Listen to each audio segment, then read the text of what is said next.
Feast your eyes on this glorious cover. Welcome back to another episode of Psychonaut Sessions, ladies and gentlemen. I am your host, Daniel Moeller. We're going to cover today Black Zeppelin number 5. This looks like it may be the conclusion of my Black Zeppelin series. I've done 1 through 4 so far. It has led me down a rabbit hole that I've really enjoyed. The tribute to Gene Day, legendary artist, mentor to Dave Sim, Canada's, golden child of comics creation. You can't get much better than this, in my opinion. One of the best 80s black and white anthologies by Renegade Press, published, spearheaded by Denis Lebert. I can't get over this cover. So it looked like, according to history, there should have been 6 Black Zeppelins. And for all intents and purposes, they started, a story that should have ended in the next one. They talk about the next one. I cannot find Black Zeppelin number 6 for the life of me.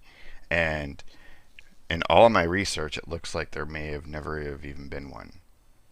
If anybody out there knows, please let me know. I need to complete my Black Zeppelin archive. And it's important regarding the history of Gene Day and his legacy. So this cover is one of the most outstanding covers ever. My friend Aaron Conaway on the Drinks Around the Table YouTube channel, you need to check him out. Also an amazing author. Check out his books. When I sent him a picture of this, he said this looks like the cover of one of those Nintendo games that you would get that the game would be nothing like what the cover is. Sort of thing. I probably butchered that description. But yeah, it does not get better than this. This is like airbrush on the side of the van kind of style, but yeah, or old video game cover from the 80s. And the game ended up being complete shit. By the legendary David Day. You can see my interview with David Day on this channel. I love David Day's painting. I know David talks Gene Day up a lot, his brother. And I love Gene Day's work. I absolutely love it. But I think David far surpassed him in the world of painting and has become one of the better painters of sci-fi and fantasy out there. I would pay good money for the original of this. I just may have to hit up David Day. So anyway, I almost don't even want to turn in, but this is a channel where we take a look at comics and other items. So let's just go ahead. So, so Denis Lebert in her editor note, or publisher note here, is really, and that's her at a Comic-Con. This is the creator of Mr. X, whose name is just Seth, kind of like Madonna, and next to her dressed up as his own creation. But for all intents and purposes, it's like saying, things are great right now. So I'm pretty confused that I can't find Black Zeppelin number 6. I don't really know how the fall of Renegade happened, so and how that kind of played out. I probably should have asked David that, but I can bring him back on the channel. He was more than accommodating and said that he would love to come back on. But we start off here with Who Shall Cry for Damocles, which is the started out as part 1 and number 4, and it's kind of our what do you call it? Like our quantum leap. I likened it to sort of a quantum leap thing. It's an individual named Jacob Raymond who can leap into other people's bodies and instead of through time, it's through different dimensions. So he can leap into the bodies of someone from an alternate Earth. And we're in an alternate Earth where there's this empire from Canada that has taken over a good part of the globe, good portion of it. It's got this sort of Victorian sci-fi noir steampunk feel to it. And he jumped into the body of the Viceroy, who is, one of the primary leaders and I think head of the military of this kind of authoritarian state. So he's musing, and so we've got some beautiful ink work done here by David Day as well, penciled by Gabriel Morissette and written by Mark Shane Blum. So got some cool screen tone work going on here, great brush work.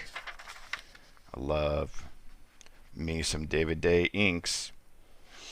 So it's a fairly complicated story for such a short segment, unfortunately. But in the first issue, the first story in the last issue, there was a group of people that he saved from being executed when he first jumped into the body of the Viceroy. So everybody's like, what's going on with the Viceroy? He's not executing prisoners and rebels and stuff anymore. And there's this girl who is a member of that group that he's not taken a liking to, but taken interest in the sense that maybe he can find a way out of this huge project that's going on that's basically going to commit genocide on all of these rebels. And so maybe there's a way with this girl I can kind of connect into that group and maybe, help curb this genocide happening and, fight against this authoritarian state from within, right? Really cool bullet train action here. So a lot of cool sci-fi elements, but it's got that sort of Victorian, feel about it as well. The kind of look and feel you get from, a lot of early, British, sci-fi comics. So it's just him musing through all this. And so apparently, because, he's an important person, he's been dressing up in the middle of the night in this kind of masked garb to go visit her and to try to, earn her trust, even though she's just like, I don't even know who you are. You're some masked man, whatever. And so also there is an individual who has come to visit him, who's like the head leader or another leader. I don't really get who this person is actually, but he's another top dog in this authoritarian state. I don't think he's like the leader, and he can tell something's wrong with his buddy. So we get a sequence where the Viceroy, with Jacob inside, of course, is going inside to the prison to visit the little girl, and his buddy is following him and is like, what the heck is he doing? This behavior is so weird. So we get this Viceroy come in to talk to the girl. The girl is convinced that this guy's going to set me up. This is what this guy's trying to do. He's trying to set me up. So she's got like a shard of glass. She's about ready to kill him, and his buddy's coming from behind, ready to kill him because he's a traitor. And it ends there. Continued in Black Zeppelin number 6. We're never gonna know unless I can find issue number 6. Kind of a fun story. Again, I think it's it's a very complex story, and maybe it should be like a full-fledged comic instead of segments in an anthology, but pretty cool. So then we get 2 stories that are collaborations by Dave Sim and Gene Day, and they're actually according to this, are their last collaborations together before Gene Day's death. So these are kind of heavy in terms of not only their content, so trigger warning, they're pretty vicious, but also just in the relationship that Gene Day and Dave Sim had with one another. So this first one's very interesting. Life's End doesn't really have any, words to it, but we're just getting this very narrow scope of sequential panel narrative. That's really interesting, playing with whites. I mean, this is the kind of stuff that Frank Miller, got a lot of inspiration from for Sin City, I imagine. Although maybe Sin City came after this. So just gorgeous work here, really using white using that negative space well. What's interesting is when I was in art school, negative space, it wasn't a bad thing, but it was kind of looked down on if it wasn't utilized effectively, right? If it was just kind of sitting out there. And definitely Gene Day and Dave Sim are a master of this. So, and I don't know, it doesn't really say, it just says art by Dave Sim and Gene Day. Dave Sim did write it. So I don't really know, in terms of the chops, if it was Gene drawing and then Dave inking or vice versa. Based upon the look of this and based upon some of Dave Sim's earlier work I've seen in this anthology and some others, I'm wondering if Dave Sim penciled this. This is very much a Dave Sim layout, and this has got the heavy Gene Day inks, because Dave Sim's inking is a little bit more sketchy, I would say, not as solid and fluid as Gene's, but an excellent collaboration here. So we get this piece regarding an axe killer, some sort of newspaper strip, as we watch this zombie walk through the neighborhood and comes up to this house. Such excellent work here. And then comes to the bed and then kills this individual. So just this is one of those strips that definitely needs to be studied by anybody who writes or draws comics to understand how images flow.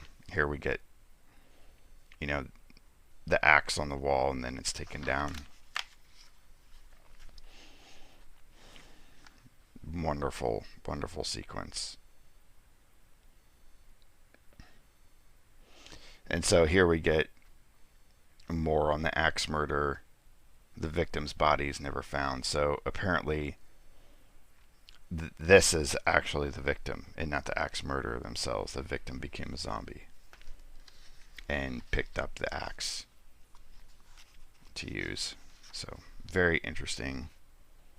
Just beautiful work. This is just them playing around, experimenting. And the same with this one. So Gravedigger's Banquet. Now, I'm willing to bet. Oh, yep, I was right. I was going to say I was willing to bet that Gene Day did the writing chops and the pencils for this one. And, oh no, he did do the inking. Never mind. I'm mixing myself up. Gravedigger's Banquet. Just some interesting, just fun little text. But we get this man who's digging up bodies and, just this interesting narrative that just is like, look, boys and girls, do you see funny old Mr. Gravedigger in this picture? That's right. He's the man with the big shovel. Mr. Digger works hard all day. Dig, dig, dig. He's such a silly goose. He's found a friend. So anyway, he brings the body down and he's basically making a banquet with his friends, with the dead bodies. So, crazy mortician. Look at that chandelier. That's really wild. So, this is creepy enough, but it's really this final panel where he just, would you like to go to the Gravedigger's Banquet someday? And then he looks at the audience, the reader. God, that's a creepy smile. kind of nightmarish. Love it. Love it. And then we have our final story, Between Two Worlds. So now this is by Gordon Derry and Barry Blair, with finishing inks by David Day, and you can really tell. These are the founders of Aircell Publishing. So Aircell was another comics company that started right around the same time in Canada. And this is like the preview to one of their title books, Stark Future. So this is kind of like a preview into that, a prelude into the Stark Future story. I am going to be covering Aircell in the future on this channel. They've got many wonderful comics from this time period that are just different, interesting, just, really fun, independent stuff. Elf Lord, Samurai, Dragon Ring, Darkwood is one that I especially like. Warlock 5. But Aircell was mostly known, I think, for Men in Black. They eventually folded into Malibu, and then eventually folded all together in the early 90s, unfortunately, which is the end to a lot of these great companies. But yeah, if any of you know David Day in his inks, most definitely you can recognize them here. Just how solid his chops are. Just we get a great, cool, like neo-noir, futuristic, cyberpunk sort of future. This is like so beautifully 1980s. It's just right up my alley. So in this distant future, or on this particular world, when this world was settled by humans, they broke out into two classes. There's the lower class, which literally lives on the ground level of the city, and in the higher levels are the Aflans. I can't remember what their name is. And in the middle are the Rangers, and Stark is a Ranger. And the Rangers helped settle this world and establish peace between these two classes. And there's these noxious fumes and gases in the city that separate the higher class from the lower class. Like the higher class literally lives on the upper levels of the city. And the Rangers are the only ones that can maneuver through those noxious fumes. But they have a solemn vow to protect everyone. So they're constantly trying to mediate the tension and the peace between. So anyway, Mr. Stark here has some sort of guy who's trying to kill him randomly. Some cool cyberpunk punk. Look at this background. That's so awesome. Love it. I like these kind of backgrounds too. That kind of screen tone. So anyway, he stops the assassin. He's got some buddies who help him. A guy named Switchblade and a girl named Bush. Oh, whatever. So anyway, I guess they're kind of Rangers too, but he's sort of the leader of the bunch. So they capture the guy. He tries to interrogate him, and he's just all, "You can't harm me. I'm invincible."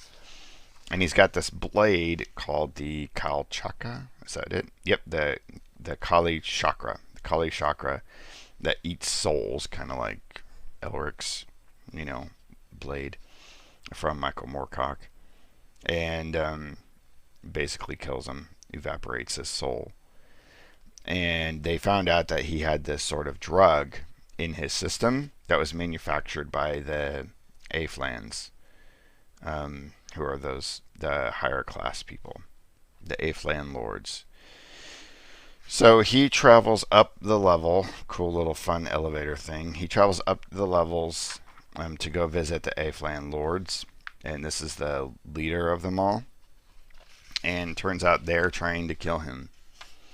And so, for some reason, it doesn't really describe why, but he takes out the guards, and he's like, the Aflan lord's like, "You're not going to be able to kill me. I'm too important, blah, blah, blah." He's like, "You're right, I'm not going to kill you, and it's against my vow." And so in the very end, his female counterpart, Rachel, that's her name, asks, well, what are you going to do? And he's like, well, I'm going to write a book. And it's basically, you know, unite the workers, throw off the shackles of oppression, sort of thing. And she's like, oh, shut up and kiss me at the very end. Like, man, I never got that response from anyone when I said I was going to write a book. Gotta love those cyberpunk futures. So that's basically it. Solid work. Definitely, I would like to. I have some Stark futures. I don't have number 1, but I will try to maybe cover them in the future, as well as some other Aircell stuff. Love Barry Blair and Gordon Derry. Great contributors to the black and white independent movement of the 80s, and they even had some color stuff too. And then here we're getting, you know, and this is maybe why Renegade went under. Just too many things that they have coming out. Just kind of like many other people back then, like Silver Wolf and whatnot. When you get too big, I don't know. But cool stuff. Flaming Carrot, Miss Tree. I might try to cover some of that. There's another Renegade book by Jim Valentino that I have 2 issues of that I'm going to be covering. Cool cover for some Fantagraphics stuff. But that's it. And as far as we know, I can't find number 6. So again, please, anyone out there, if you know of number 6 and where to find it, I've looked everywhere. And did we ever even get number 6 made? Did Renegade fold right after that? I need to know these things. But most of all, I need the original print of this amazing cover. That's all for today, ladies and gentlemen. Thank you so much. Stay healthy, stay safe out there, and keep it psycho.